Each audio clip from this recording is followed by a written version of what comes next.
The times they were a-changin'. Space travel, the introduction of cell phones, and such things as the Barbie doll, color Polaroid film, the Beatles, and the first diet soft drinks became part of our lives. We did well at entertaining ourselves with local sports, a skating rink, bowling alley, a miniature golf course, and the Swiss and Ohio movie theaters located on Main Street. Our traditional yearly Swatcherfest began in 1958 with the 100th birthday celebration of Tell City's founding. The official Tell City flag, created by Historical Society members, was first presented at this event. In the early 60s, Tell City Chair Company became our first factory to usher in the computer age, with an IBM system that filled a room, performing what can be done with a desktop today. Our own radio station, WTCJ, was an innovator, becoming the first computerized station in Indiana. Station owners from nearby cities came to study this new development. Roland Brewer, a self-taught broadcaster and entrepreneur, started the station in 1948. When he approached a local bank for a loan, they could not understand how such an endeavor could bring in any money. The station was sold in 1999.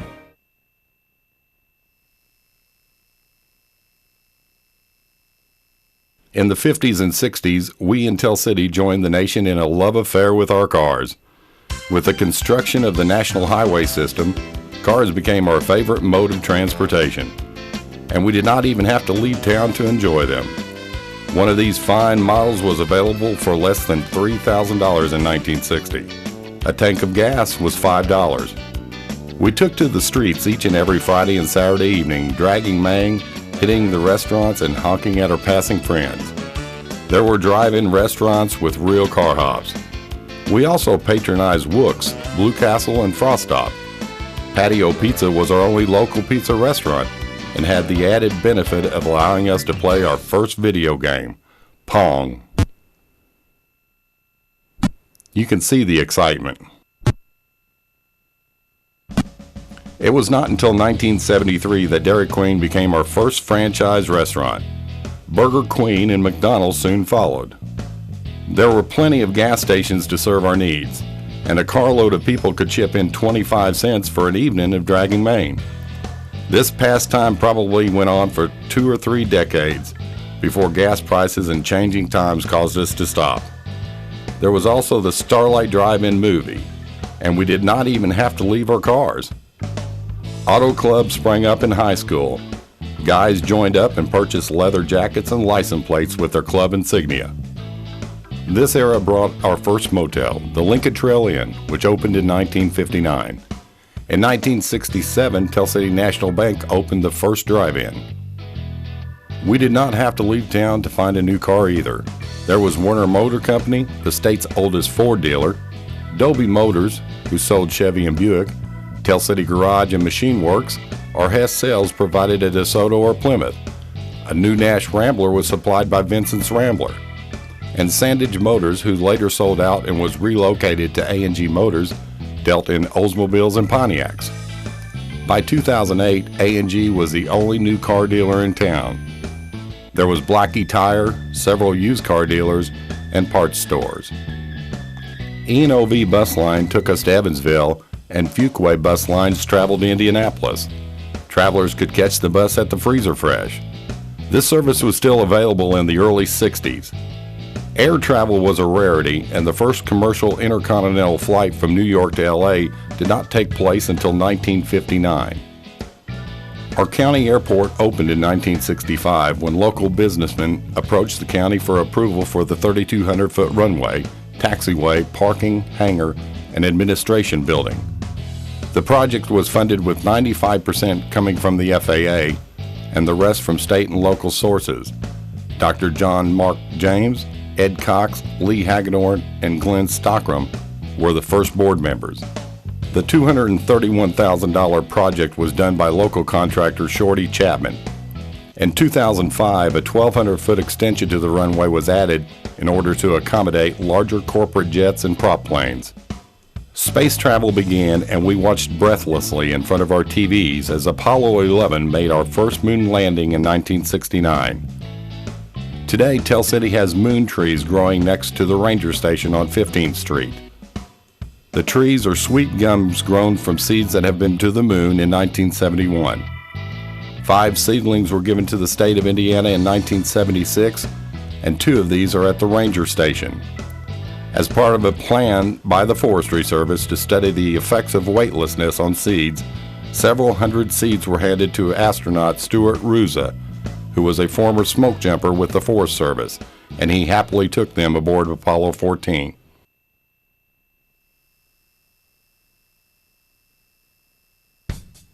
Main Street was alive with over 100 small businesses, 8 of which were grocery stores. Mom and pop grocery stores were scattered throughout the town and seemed to be in every neighborhood. There were over 260 businesses in Tell City, providing us with a variety of goods or services. Several stores offered men's or women's clothing. One could buy some flowers, a new carpet, or have lunch at Warner's Drugstore lunch counter. There was candy in bulk or novelties from Tressler's or Frederick's Five and Dime. We could be crafty or replace a windshield. Need a gravestone or a bike? It was available. And one could get their hair done or buy a custom-made hat from Miss Marty. One could buy a wedding dress or the material to make one. There were auto parts stores, cold beer, or ice cream. Various furniture, plumbing, and appliance stores abounded. Other locations, such as Dobie's department store, supplied us with clothing, hardware, and a soda fountain with a drugstore. Brueggenschmidt's department store had groceries and clothing, and there was even a bowling alley in the basement. Our first shopping center, Lincoln Park Plaza, opened in 1966 with 4 stores: Index, P. & Hirsch, Sears, and Red and White Grocery.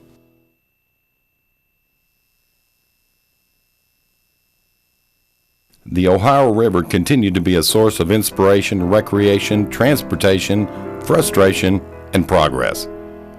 The Tell City Marina and Sunset Park were active areas. Many local citizens spent weekends on the river and anchored their boats here. There was even a party barge which could be rented by those wishing to host a dinner party, class reunion, or wedding reception. The murals inside Sunset Park, depicting Tell City history, were completed by Perry County Arts Council and done by local artists in the 1990s. The park has a memorial dedicated to Stacy Peak, a Tell City native who lost her life when terrorists struck the World Trade Center in 2001. An employee of broker Cantor Fitzgerald, Stacy had lived in New York only 2 years. H&C Ferry was our connection to Hawesville, bringing people to and from work, carrying goods, and often transporting tourists. The ferry was owned by local businessman Earl Bettinger, who introduced potato chips to Tell City. He created his own chip fryer and eventually opened the Bettinger Potato Chip Company. His daughter, Ella, before becoming a professional chemist, was the only woman licensed at the time to operate a ferry boat on the Ohio River. The ferry service continued right up until the Bob Cummings Bridge was completed. This ended the 135-year ferry operation. When the bridge first opened, it required a 30-cent toll, but this was lifted in the 90s. And then those dam people came to town. The United States Corps of Engineers began the construction of the Cannelton Locks and Dam in 1963 and completed it in 1967. Because of this project, many newcomers moved into our community and our city flourished. Although the flood wall protected us from the terrible floods of the past, we found it not infallible.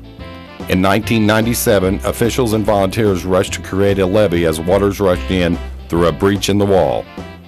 The problem was quickly resolved, but it made us aware of how much we appreciate the flood wall.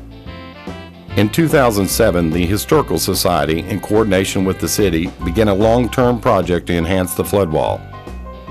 The historical murals begin in the 500 block of 6th Street and are to eventually extend to the entrance of Sunset Park.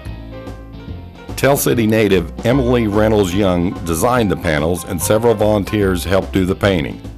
Financed with grants and donations, each panel is estimated to cost between $7,500 to $11,000.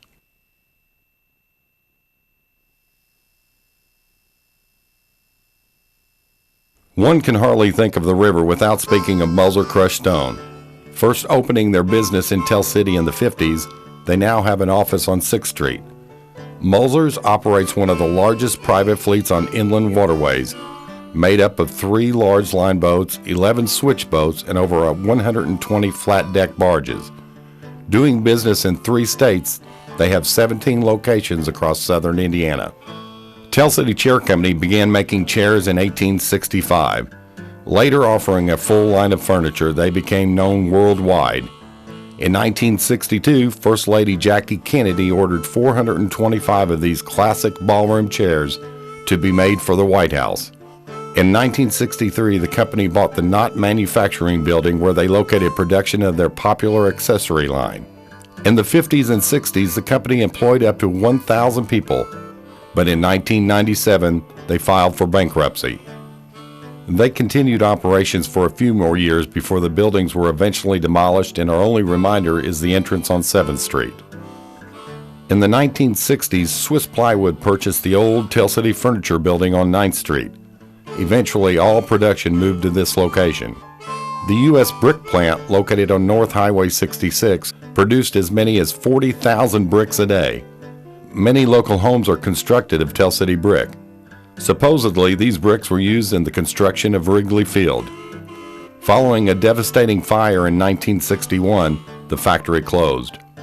Maxon Marine produced barges and towboats, and in 1958 employed 200 people. With the fluctuating demand for barges, the company added fishing boats to the line. This fishing boat, the Bountiful, was a complete processing operation from catch to the grocer's freezer. It was the last boat made here. When Indiana approved riverboat gambling, the Maxon site was proposed for a gambling boat location. When the idea was put forth in a local referendum, the Sink the Boat promoters defeated the Float the Boat forces, so the idea never developed. Since 1996, the site has been the home of Tell City Riverport and Southern Railroad. Barges unload materials here that are then transported by rail to nearby industrial parks. General Electric manufactured radio tubes until the 70s, when these became obsolete. Motor production took its place until 2005, when the business was sold and the building vacated. Cutter boats, Swiss boats, and Scott boat each produced pleasure boats for a short time, but were gone by the 80s. In 1963, commercial filters moved to Tell City and into the vacated Cutter Boat building. The company continues to be a reliable employer and is now Parker Hannifin. Coca-Cola Bottling on 9th Street provided us with a full line of Coke products.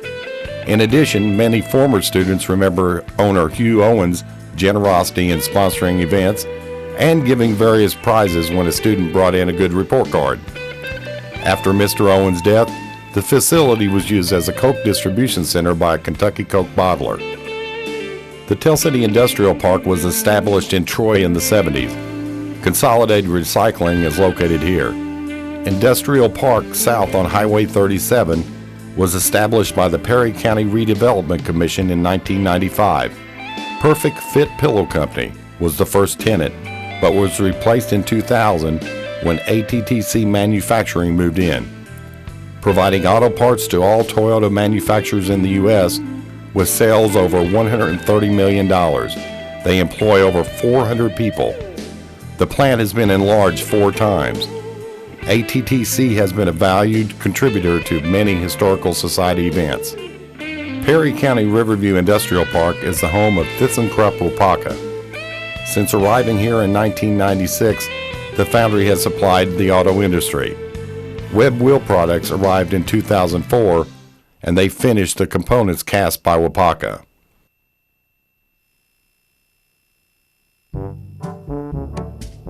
In 1985, Ralph Daugherty and Mark Ramsey of Solar Pharmaceuticals began producing a new suntan lotion, packaged it in a banana-shaped container, and named it Tanana. Sales quickly reached $1 million, and Tanana was sold in 44 states. The cost of such wide-scale marketing was more than the owners wanted, so in 1988, the last banana was peeled off the production line. Eventually, the rights were sold to an Evansville business.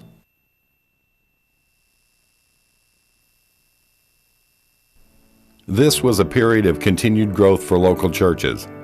St. Paul's Catholic Church added a new parish hall, narthex, and parish center. St. Paul's School was demolished when the new William Tell Elementary was built. Evangelical United Church of Christ added an education building and fellowship hall. Tell City First United Methodist built an education wing and added a handicap lift. First Baptist added a fellowship hall, Sunday school classroom, and opened Glory Bees preschool.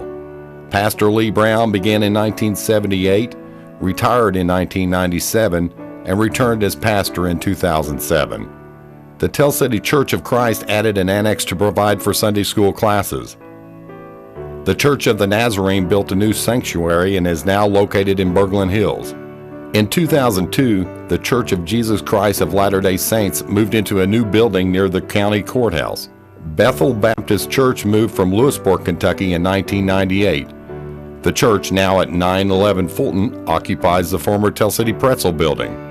Located at 1309 13th Street, the Berean Baptist Church purchased the current building in 1990 and made the upstairs into classrooms.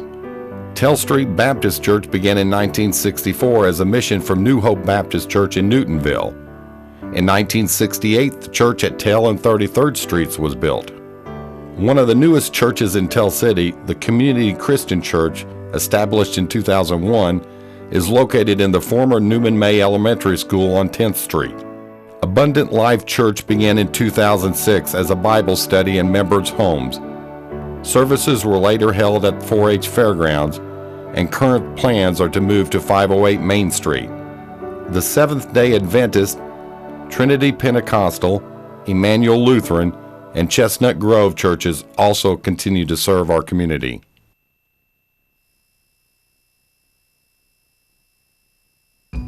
The fountain at City Hall was a gift from Tell City National Bank on the bank's 100th birthday. The William Tell statue that sits on top was a gift of attorney Austin Corbin. Both of these were to be set in place and dedicated during Schweitzer on August 9, 1974. The $25,000 bronze statue was a year and a half in the making and was made by Evansville artist Donald Engel. A clay model had to be sent to New York where it could be cast in bronze. It is now August 1st, and the completed statue is on its way to Tell City via U-Haul rented by Mr. Engel. Mr. Engel spent the night in Strongsville, Ohio at a Holiday Inn. But alas, when he awoke the next morning, the U-Haul was nowhere in sight. There is less than a week to find it. In the nick of time, on August 6th, Cleveland police and the FBI saved the day. The U-Haul was found parked on a Cleveland street with the statue intact. No arrests were made.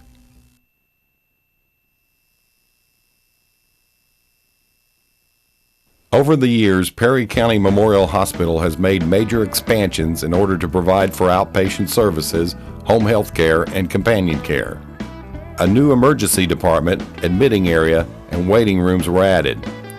A physical therapy department, oncology center, and cardiac rehab are available. The hospital is planning a new 117,000 square foot facility to be located on 40 acres near the intersection of Highways 37 and 237. State-certified Perry County Emergency Medical Services, a provider of advanced life support care, is managed by the hospital. They provide 24-hour paramedic staffing and are dispatched by the Tell City Police Department. The group has been named Indiana Paramedic Provider of the Year for 2004, 2006, 2007, and 2010. Life Flight and Air Evac transport patients to larger hospitals in Owensboro, Louisville, and Evansville. The Tell City Clinic started in the Schreiber Drugstore building when Drs. Neifert, Lohoff, and Smith, and later Dr. Gene Rest joined together to share equipment, labs, and examining rooms.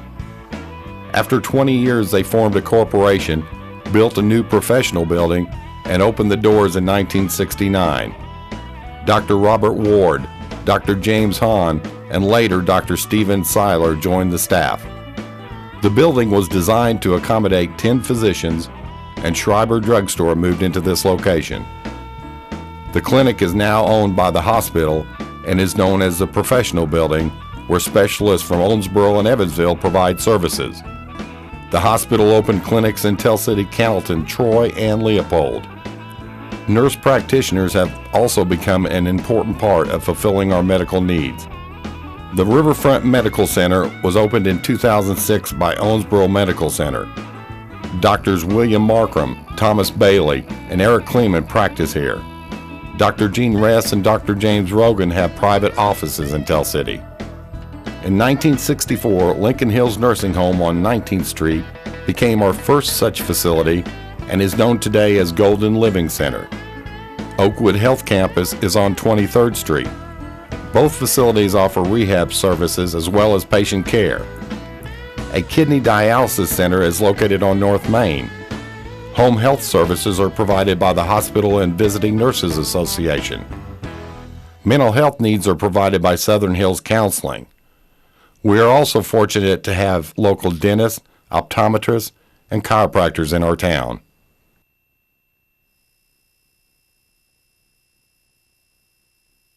The winter of 1978 brought lots of snow. Closed businesses and deserted streets were the norm. As near blizzard conditions swept the Ohio Valley, things slid to a halt in our town. Students missed 15 days of school due to the snow.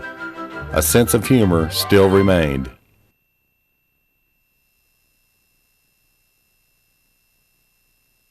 Disaster struck near Tell City on March 17, 1960, when this Northwest Airlines Flight 710 crashed 7 miles east of Cannelton.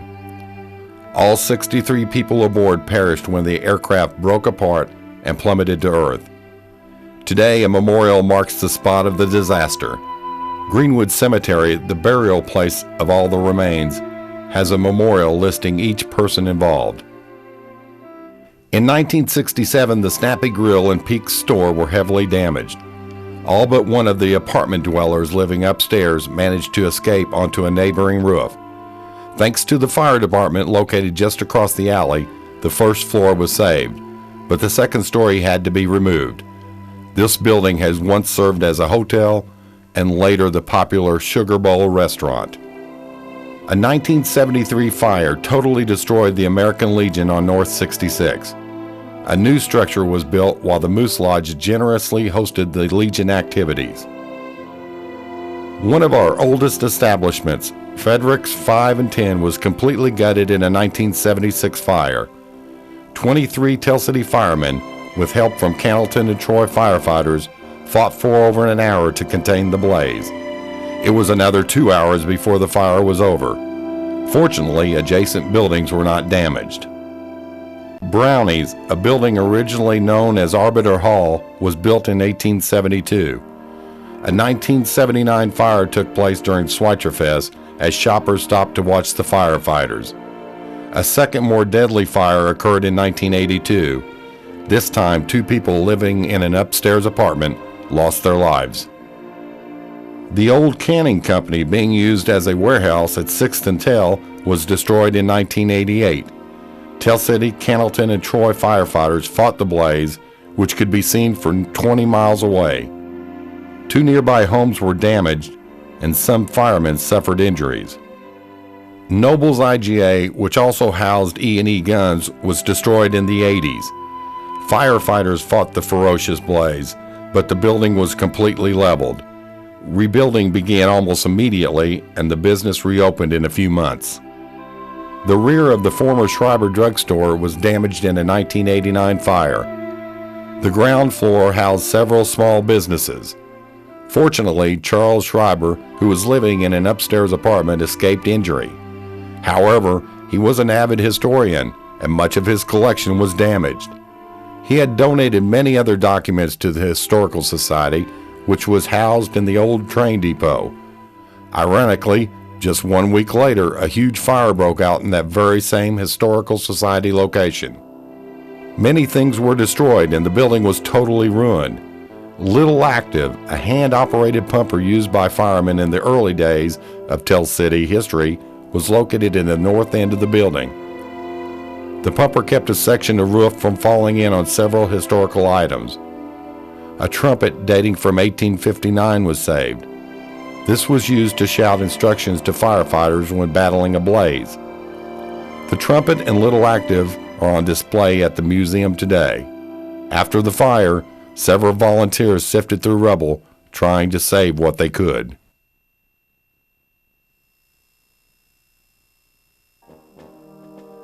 In the late 60s, U.S. involvement in the Vietnam War reached its highest. The unpopular and longest-lasting war caused demonstrations across the nation. College campuses erupted in violence in protest of the war, and many fled to Canada to escape the draft. The draft used a lottery-type drawing to determine who would be called to service.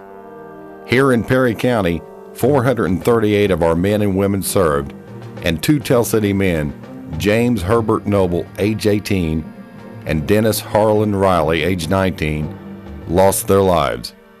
President Richard Nixon ordered the withdrawal of U.S. troops in 1973, but not before the loss of nearly 50,000 Americans. In 1966, Army Combat Specialist Jerry Bruner of Tell City received a Bronze Star for his combat duty. Our men and women continue to serve. The liberation of Kuwait from Iraqi invasion lasted 6 weeks and occurred in 1991. After the bombing of the World Trade Center in 2001, the U.S. and her allies invaded Afghanistan to hunt down those responsible for the terrible event. March of 2003 saw the invasion of Iraq and the capture of Saddam Hussein. Then came the slow process of giving Iraqi citizens the ability to form their own government.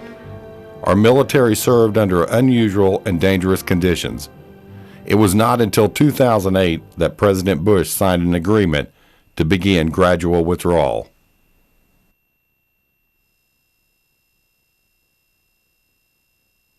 In 1987, Tell City began a series of yearly musicals with The Music Man, directed by Bob Gottlieb.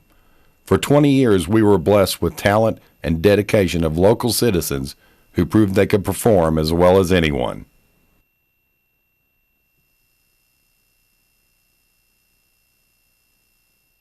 Franklin, Newman, St. Paul Elementary, and Tell City High School made up the Tell City school system. But with the closing of Troy schools, Tell City Troy Township school system was formed. Hoosier Heights Elementary became part of this system.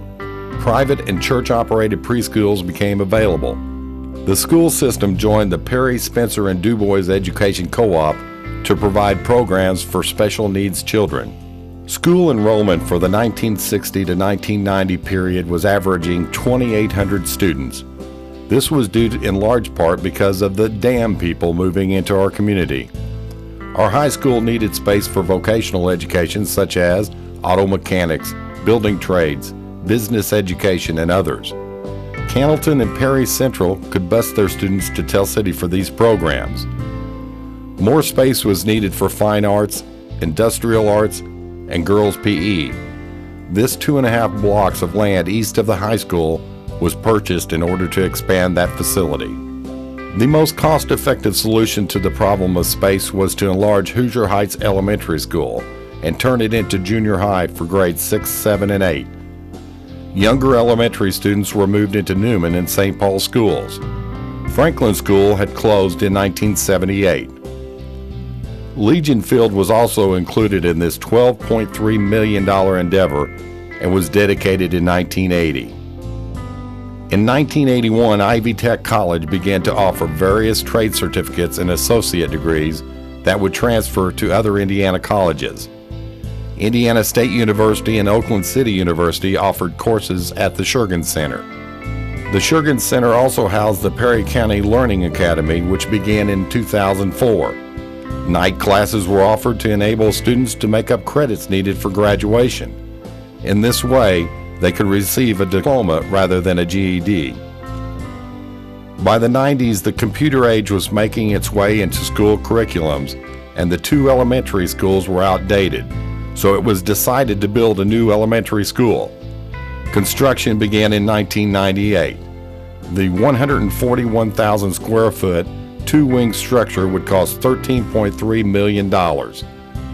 William Tell Elementary School opened in 1999 for grades K through 5. Continuing our Swiss heritage theme, the apple, bow, and arrow are used throughout the school.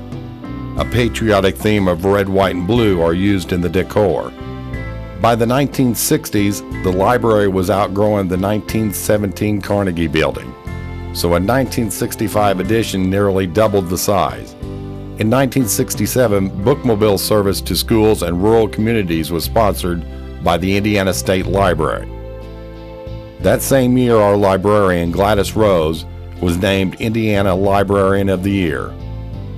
In 1988, Friends of the Library was founded. Its fundraising projects supplement programs not covered by the library's limited budget. The most popular event is the annual book sale during Schweitzer each year.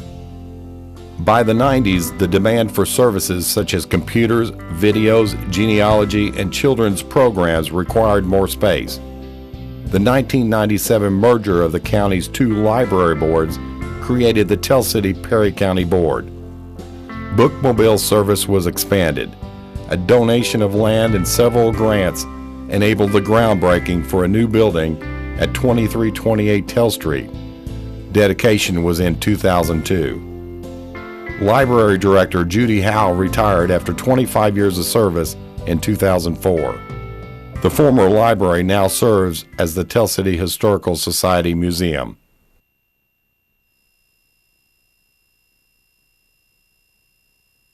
The award-winning Marching Marksman Band, under the direction of Paul Silke, was invited to march in the inaugural parade for John F. Kennedy in 1961.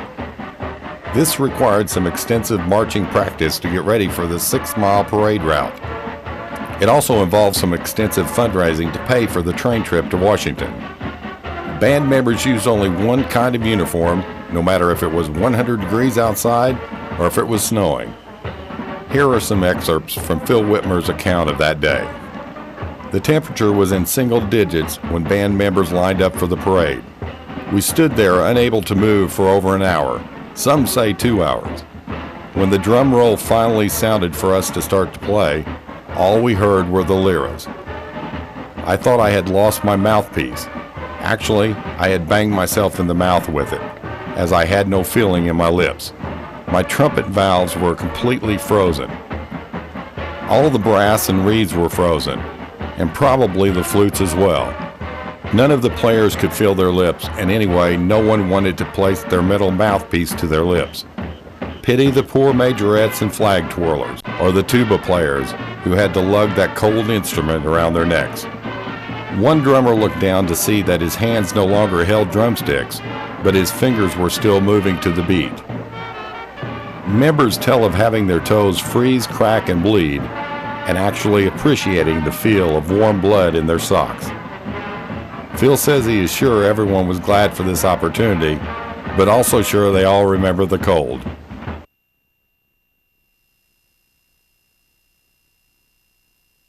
Arriving here in 1958, Orlando Gunner Wyman quickly led the basketball team to the first regional championship in Tell City history. Fans became so excited that they flooded the Roberts Stadium floor, only to have the lights turned out on them. In 1961, the team won their first semi-state by defeating Jasper 64-60. In the state finals, the Marksmen played against Indianapolis Manual, who was led by the Van Arsdale twins.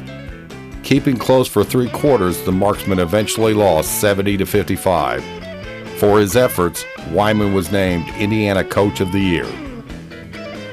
In 1962, Wyman led the team, ranked 5th in the state, to their 4th straight sectional title, but was upset by Castle in the regional. This was Wyman's last year here, as he resigned to take a position in Hammond, Indiana. Tommy Cron was a member of this team. While in grade school, he had once written a letter to Coach Rupp stating that he hoped to play for Kentucky. He got his wish. While at the University of Kentucky, he took part in the national championship game in 1966. Cron was drafted by the St. Louis Hawks, but later played for Seattle and the Kentucky Colonels before retiring from basketball. Sadly, he died of cancer in 2007 at the age of 63. Bob Lockmuller began coaching in Tell City in 1965 after leaving a coaching assistant position at West Virginia University. He had played professionally for Syracuse until a knee injury ended his career. During his 15 years as Tell City coach, his teams won 10 sectionals and 2 regionals. In the 1973 semi-state, the team lost a heartbreaker to New Albany, 63-62. New Albany went on to win the state championship, but Tell City won the SIAC title. Lockmuller retired in 1980. He was inducted into the Indiana Basketball Hall of Fame in 1990. It would be 1993 before Tell City won another sectional title. Brian Taylor was a standout player during the early 70s, leading the team to a 66-10 record and scoring over 1,000 points. With his 22.5 point per game average, he went to the University of Louisville for 1 year before transferring to the University of Evansville. He was entering his junior year when on December 13, 1977, a plane carrying the team, coach, and other staff members crashed shortly after takeoff from Evansville Regional Airport. All 29 aboard the plane died. In April of 1978, the Tell City High School gymnasium was renamed the Brian Taylor Sports Arena in his honor. We remember Dennis Kress, a junior at Tell City High School in 1961. Dennis was injured during football practice when he collided head-to-head with another player. After attempting to get up, he slumped back to the ground and was rushed to St. Mary's Hospital, where he died of a brain hemorrhage. Dennis was an outstanding player in football, basketball, and baseball. Joe Talley began coaching Tell City football in 1960 when he converted a downtrodden team into a winner with a 6-2-1 season. In his 18-season career, he posted a 124-47-2 record. He won 8 SIAC Division B titles and tied for another.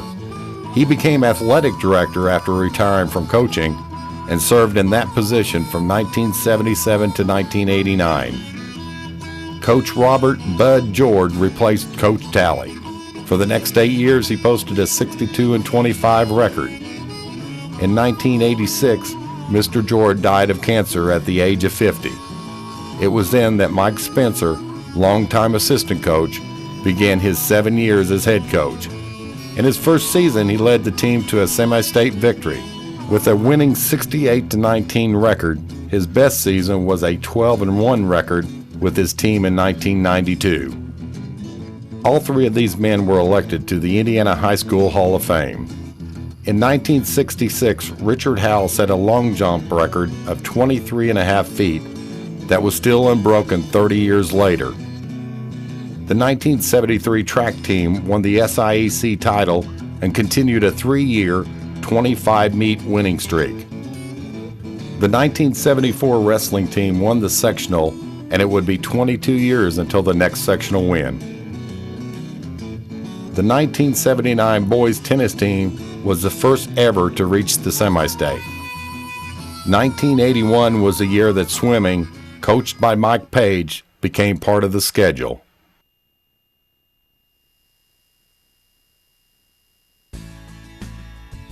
In 1972, the passing of Title IX, introduced by Indiana Senator Birch Bayh, gave girls equal opportunity in sports, opening the way for scholarships and playing opportunities.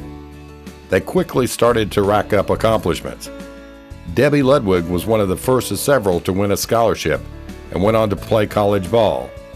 1973 saw girls' tennis, volleyball, and basketball teams form. 3 years later, Jody Patterson coached the basketball team to a sectional win. John Lyon coached the 2004 and 2008 teams to sectional wins. Several team members achieved recognition, and some went on to play college ball. Track began in '76, and 2 years later, Jeanette Fuchs became the first girl ever to reach the state finals, qualifying in shot put. The 1983 track team was the first girls or boys team to win a regional. The 2006 girls cross country team became the first in Tell City history to win a semi-state. Golf entered the schedule in 1989. The previous year, the girls had been part of the boys' golf team. Girls swimming began in 1981. 3 years later, they won a sectional, and several girls went on to compete in the state finals. Fast-pitch softball started in 1996 with a winning season and a tournament win. The very first year that our cheerleaders entered a national competition, they came home with the title. Under the coaching of Terry Grolick, they repeated the win the following year, placing second in 1993 They returned in '94 to reclaim the top spot. Amy Wall was the first girl in the nation to ever win 4 individual titles in national competition, earning her $9,500 worth of scholarships.